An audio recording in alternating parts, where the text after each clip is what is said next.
भक्त जनों ने कैसे कैसे अपने प्रभु को पाया, भक्त जनों से कैसे कैसे प्रभु ने खेल रचाया।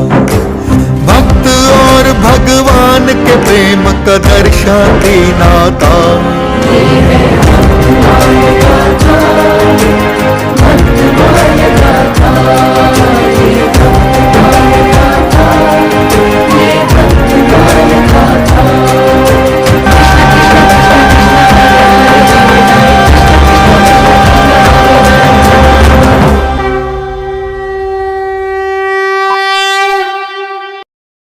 आप अपने बारे में कुछ बताइए। आप जिस अभागे बालक की बात कर रहे हैं, वो अभागा मैं ही हूं। आपके पास तो कुछ भी नहीं और ये झोला भी खाली प्रतीत होता है। ऐसे में आप कहां जाएंगे? देखने में आप बहुत धार्मिक और एक संत लग रहे हैं। हम आपको यहां से जाने नहीं देंगे। हम जाने नहीं देंगे। इसलिए आप सभी के आग्रह पर कुछ दिन मैं यही रहूंगा। आपके ललाट को देखकर ऐसा प्रतीत हो रहा है कि आप बहुत बड़े विद्वान हैं। ये सब मेरे गुरुदेव भगवान श्री नरहरि दास जी की कृपा है। वही मुझे अपने साथ लेके चले गए थे। भोजन के पश्चात हम राम कथा के श्रवण का आनंद लेना चाहते हैं। हाँ महात्मा, आप भोजन कीजिए, हम बाहर आपकी प्रतीक्षा करते हैं। जी अवश्य। प्रभु राम की कथा है ये जो तुम्हें सुनानी है। मर्यादा पुरुषोत्तम श्री राम की, मर्यादा पुरुषोत्तम श्री राम की।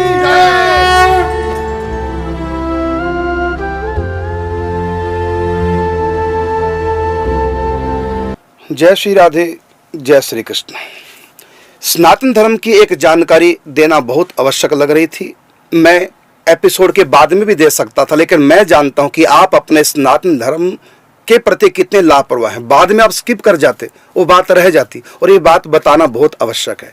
आपने कल देखा गोस्वामी तुलसीदास जी ने अपने दिवंगत पिता के लिए पिंडदान किया, श्राद्ध किया, तर्पण किया। कुछ लोगों का मानना है जो अनभिज्ञ है सनातन धर्म से कि यहाँ पर पिंडदान किया, यहाँ पर जलांजलि दी, तो दिवंगत आत्मा मरने के बाद न जाने कहाँ पहुंच गई, वहां कैसे चला जाएगा? पिंडदान जल जो अर्पण किया वहां कैसे चला जाएगा? ये कुतार्किकों का अपना मत है। इसका उत्तर मैं प्रत्येक सनातनी को देना चाहूंगा। वो ये कि जैसे हम किसी को भी पत्र लिखते हैं तो पत्र लिख करके उनके घर में नहीं जाते देने के लिए, बल्कि सरकारी डाक विभाग के लेटर बॉक्स में डाल देते हैं। बस वो भी लेटर बॉक्स अपने गली मोहल्ले में होता है, वहां डालते हैं और पहुंच जाता है जिसके नाम से पत्र लिखा है, क्योंकि ये व्यवस्था है डाक विभाग की। इसी प्रकार जब यहाँ सरकारी डाक विभाग की व्यवस्था यहाँ की सरकार की, तो वो जो परमात्मा की सरकार है उसका कोई डाक विभाग नहीं, ये उनकी व्यवस्था है। तो पितरों के निमित्त जो भी हम तर्पण करते हैं, पिंडदान श्राद्ध करते हैं, तो स्वधा नाम की देवी जो भगवती दुर्गा जी के अंश से प्रकट हुई, देवी भागवत जी में इसकी बड़ी व्याख्या है। तो स्वधा देवी ये वो डाक विभाग है पितरों का।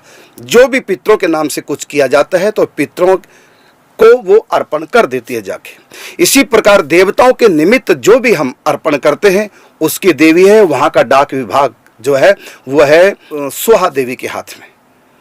तो स्वाहा देवी देवताओं को उनकी खाद्य सामग्री के रूप में कन्वर्ट करके जो भी हम अर्पण करते हैं उनको पहुंचा देती है। इसी प्रकार स्वधा देवी जो भी हम पितरों के लिए अर्पण करते हैं उनको पितरों के खाद्य सामग्री के रूप में रूपांतरित करके उनको वहां पहुंचा देती है। यह है परमात्मा की डाक विभाग व्यवस्था। अब आप देखेंगे गोस्वामी तुलसीदास जी का चरित्र, और आज बड़े ध्यान से देखना क्योंकि मैं एपिसोड की समाप्ति पे एक प्रश्न करूंगा आपसे और आपको उसका उत्तर देना होगा नीचे कमेंट में लिख करके। अब आप देखिए बड़े ध्यान से आज का एपिसोड। महात्मा जी, आपको मेरा सादर प्रणाम। आप मुझे नहीं जानते, मैं इस गांव का नहीं हूं, अपितु यमुना पार तारोपति गांव का रहने वाला एक ब्राह्मण हूं। मैंने आपके मुख से आज प्रभु राम की कथा सुनी। इससे पूर्व मैंने कई बार प्रभु राम की कथा सुनी, लेकिन हाश में आत्मविभोर हो गया। आपका बहुत बहुत आभार विप्रदेव। आपके वर्णन करने की शैली, आपकी भाषा, आपका ललाट, आपके नेत्र सब अद्भुत हैं। मन करता है आपके मुख से प्रभु राम की कथा सुनता ही जाऊं। मैं आपसे बहुत प्रभावित हुआ हूं, इसलिए स्वयं को रोक नहीं पाया और आपका आशीर्वाद लेने हेतु आपके पीछे पीछे आ गया। ये मेरा सौभाग्य है ब्राह्मण देवता कि आप अतिथि के रूप में पधारे हैं। आप मुझे आतिथ्य करने का अवसर प्रदान कीजिए। मैं तो केवल आपके दर्शन करने आया था, लेकिन मेरे मन में एक बात है जो मैं आपसे कहना चाहता हूं। किंतु क्या ब्राह्मण देवता? आपके मन में जो बात है वो अवश्य कहिए। अब तो विलंब हो गया है, मुझे अपने गांव भी जाना है। मैं फिर कभी आपके मुख से प्रभु राम की कथा सुनने आऊंगा तो अपने मन की दुविधा आपको अवश्य बताऊंगा। अवश्य। अब मुझे आज्ञा दीजिए।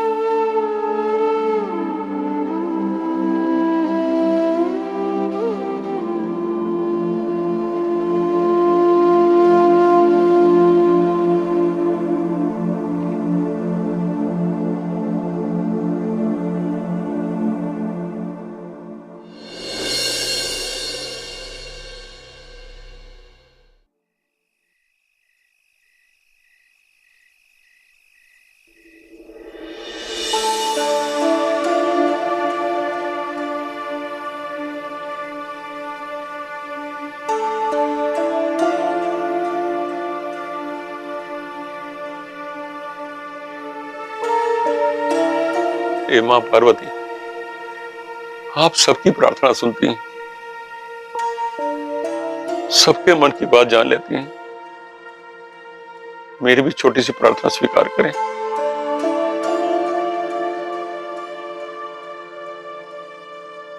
माता, आपको तो ज्ञात है कई दिनों से मैं अपनी पुत्री के लिए वर ढूंढ रहा हूं और उसके लिए मैंने कई व्रत और अनुष्ठान भी किए।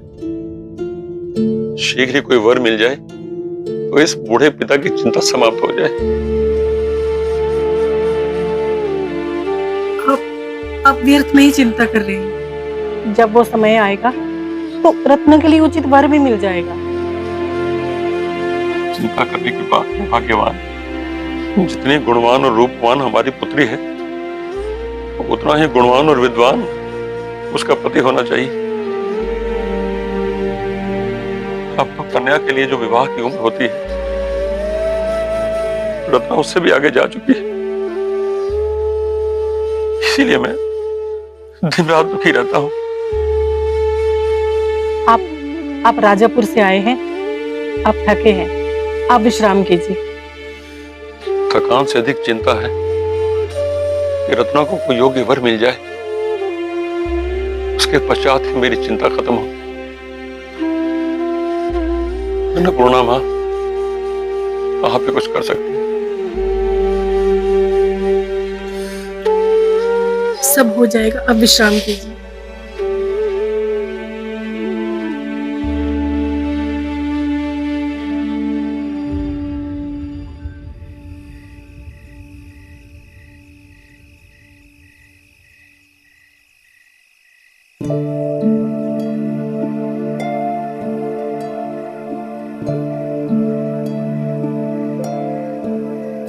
भक्त दीनबंधु, मैं तुम्हारी चिंता जानती हूँ। तो इतने दिनों से जिस योग्य वर की खोज तुम कर रहे हो, वह तो अब तुम्हारे सामने ही है। आज तुमने जिसके मुख से राम कथा सुनी, वही तुम्हारी पुत्री के योग्य है। तुलसीदास ही तुम्हारी पुत्री का भाग्य है।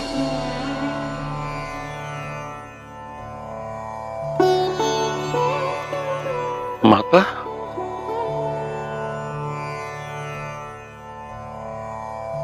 धन्य भाग मां अन्नपूर्णा, आप स्वयं मेरे सपने में आई थी। आपने तो मेरी समस्या का निदान कर दिया।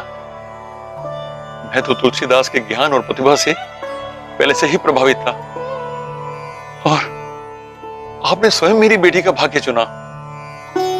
अब तो मैंने निश्चय कर लिया है, मैं अब अपनी बेटी का विवाह उस महात्मा स्वरूप तुलसीदास से ही करूंगा। जय हो गौरी मां।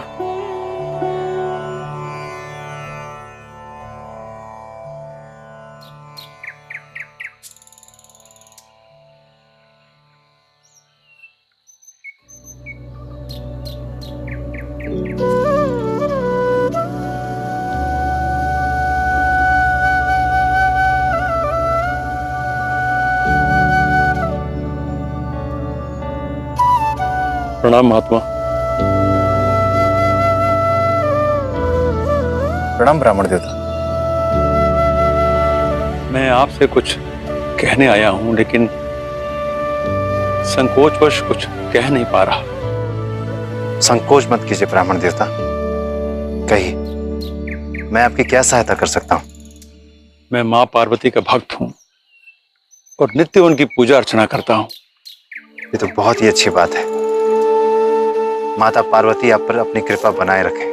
मैं अपनी पुत्री के लिए योग्य वर खोज रहा हूं।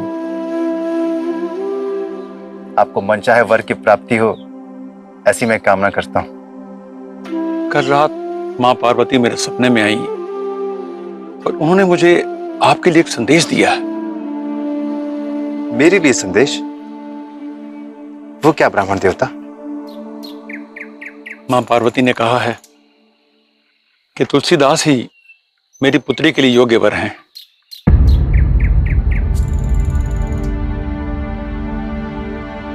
नहीं नहीं ब्राह्मण देवता, मैं विवाह नहीं कर सकता।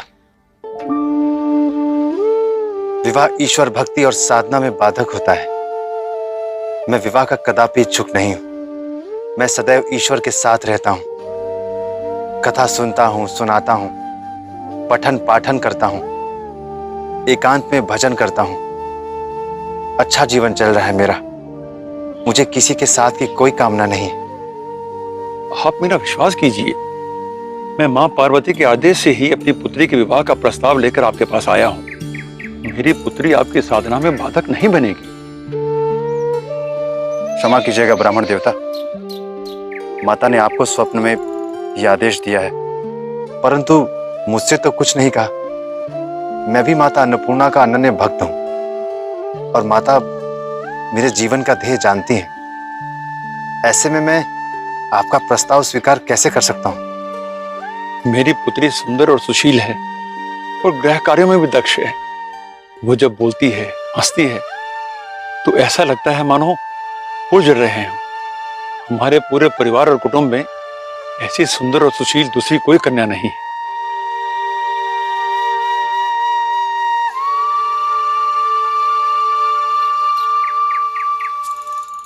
ब्राह्मण देवता, ये सब बातें मुझसे करने का कोई अर्थ नहीं।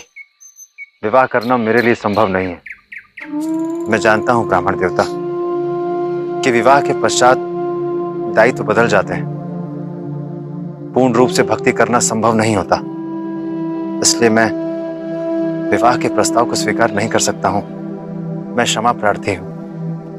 यदि आप अपने निर्णय पर अडिग हैं, तो मैंने भी ये सोच लिया है कि अपनी पुत्री का विवाह आप ही से करूंगा। इसीलिए आदरपूर्वक इस पिता के आग्रह को स्वीकार कीजिए। ब्राह्मण देवता, मैं ईश्वर, भक्ति और अध्यात्म के पथ का त्याग नहीं कर सकता हूं। इसलिए मैं किसी भी स्थिति में आपका प्रस्ताव स्वीकार नहीं कर सकता हूं। मेरा भी यह दृढ़ निश्चय है, यदि आपने मेरी पुत्री का विवाह प्रस्ताव स्वीकार नहीं किया तो मैं अन्न जल का त्याग करके आपकी चौखट पर ही अपने प्राण दे दूंगा। ऐसा मत कहिए ब्राह्मण देवता, मैं विवाह नहीं कर सकता हूं। मेरे जीवन का ध्येय प्रभु श्री राम के नाम का प्रचार और प्रसार करना है। विवाह की बेड़ियों में बंधकर मैं ईश्वर के पद से विमुख नहीं होना चाहता। क्षमा कीजिए, मैं आपका प्रस्ताव स्वीकार नहीं कर सकता हूं। अब मेरे ध्यान का समय हो रहा है, मुझे आज्ञा दीजिए।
मेरे बार बार मना करने पर भी ब्राह्मण देवता अपना हट नहीं छोड़ रहे हैं। यदि मैं विवाह प्रस्ताव स्वीकार कर भी लूं तो कदाचित गृहस्थ जीवन का निर्वाह ठीक से नहीं कर पाऊंगा। कदाचित योग्य वर का कर्तव्य नहीं निभा पाऊंगा। तो वैसी स्थिति में मेरी धर्मपत्नी को ही कष्ट होगा। हे प्रभु, अब आप ही कोई रास्ता दिखाइए। क्या उस साधक को गृहस्थ जीवन स्वीकार करना चाहिए?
माता अन्नपूर्णा ने मुझे बचपन में अपने हाथों से भोजन कराया है। यदि उन्होंने ब्राह्मण देवता को स्वप्न में आकर उनकी पुत्री के लिए मुझे वर के रूप में चुना है, तो कदाचित ये माता अन्नपूर्णा की ही इच्छा हो।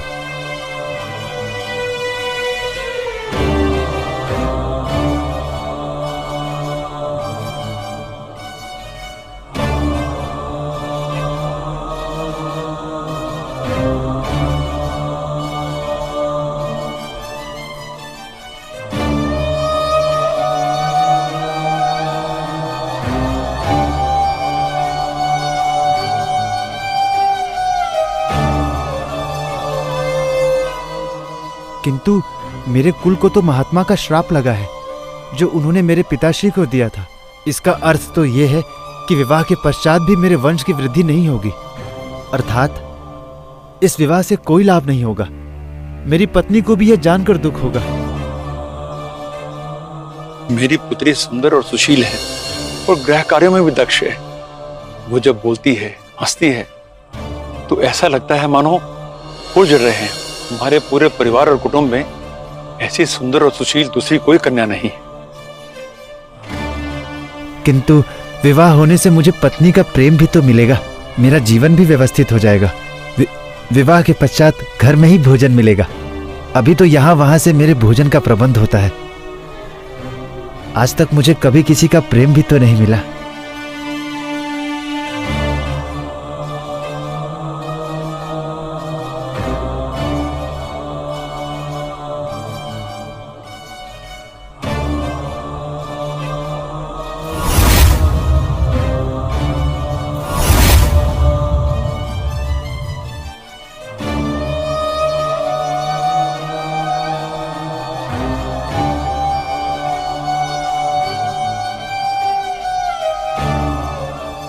परंतु मुझे तो अध्यात्म और भक्ति के मार्ग पर चलना है, जिसमें विवाह बाधा उत्पन्न कर सकता है। मेरे पूजनीय गुरुदेव ने भी मुझसे यही कहा था।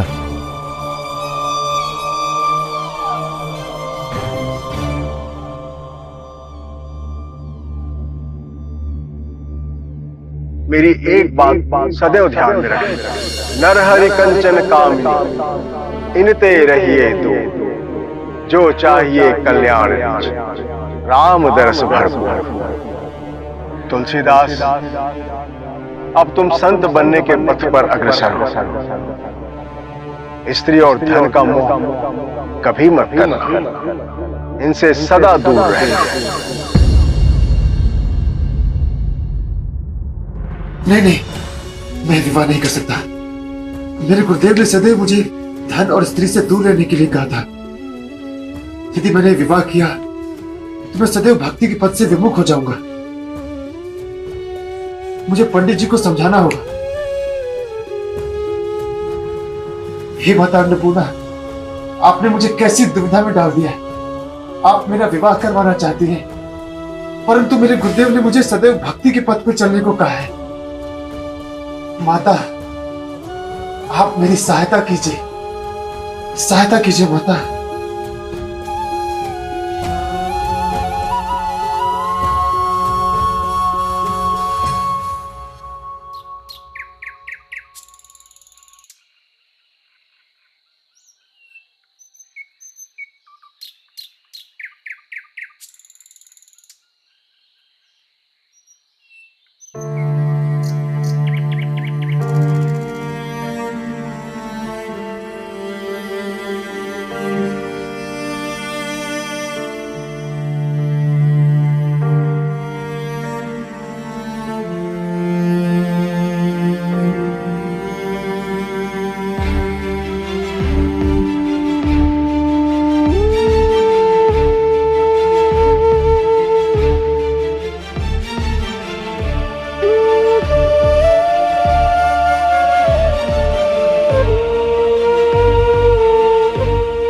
हे भगवान, ब्राह्मण देवता ने अन्न जल का त्याग कर दिया है।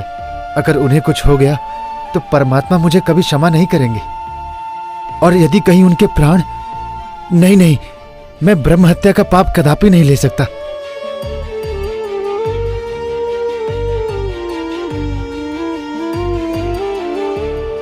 हे भोलेनाथ, ये कैसा धर्म संकट आ गया है मेरे समक्ष। किंतु मुझे लगता है माता पार्वती को भी यही स्वीकार है, अन्यथा वो अपने पुत्र की इस प्रकार परीक्षा नहीं लेती।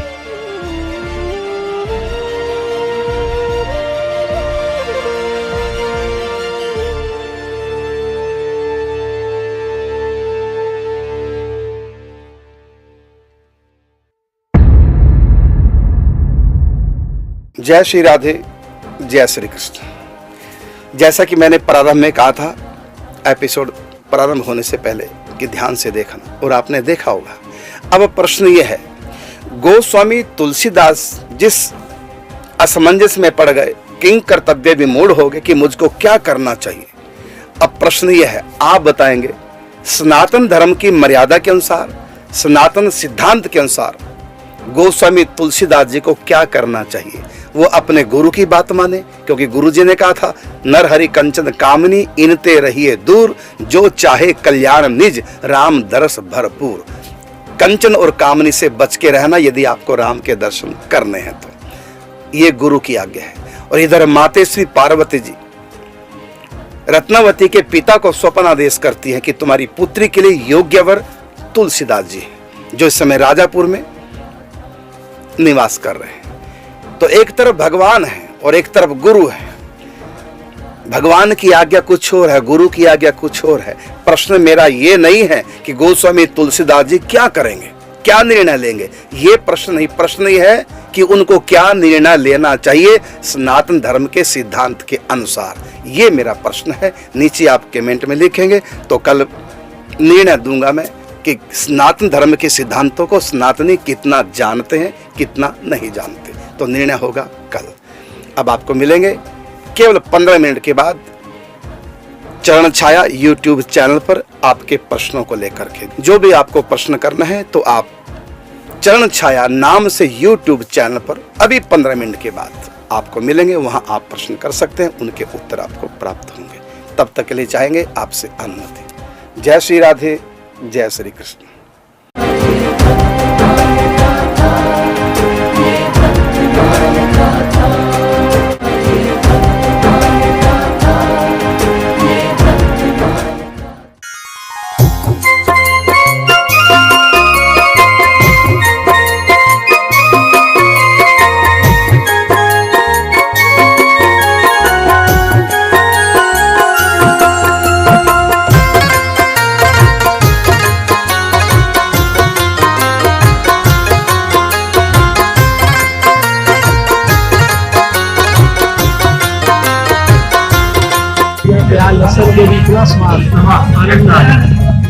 यहाँ का टेस्ट बहुत अच्छा है।